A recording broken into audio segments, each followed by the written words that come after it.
මෙන්න මේ පාට කරපු කොටසේ වර්ගඵලය හොයන්න තමයි අද තියෙන්නේ. මේ වර්ගඵලය හොයන්න නම් අපි හොයාගන්න ඕනි මෙන්න මේ කොටසක වර්ගඵලය කොච්චරද කියලා. එතකොට ඒ වගේ කොටස් හතරක් තියෙනවා. 1යි 2යි 3යි 4ක්.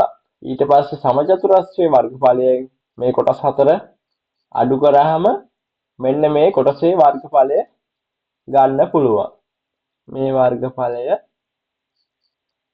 ඒ අකුරෙන් නිරූපණය වෙනවා. ඒරියා කියන. ඒරියා එක සමානයි සමචතුරස්‍රයේ වර්ගඵලය 14 ගුණ කිරීම 14.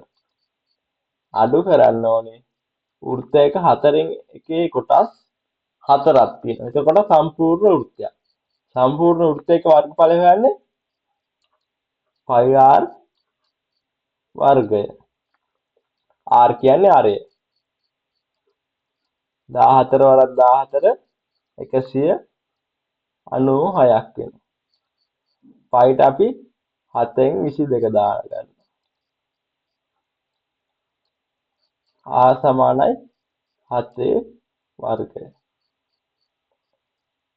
එක 7කට එක 7ක් කැපෙනවා. 196 අඩු කිරීම 7 වරක් 22 154යි. උත්තරය අපිට එනවා 42යි වර්ග සෙන්ටිමීටර.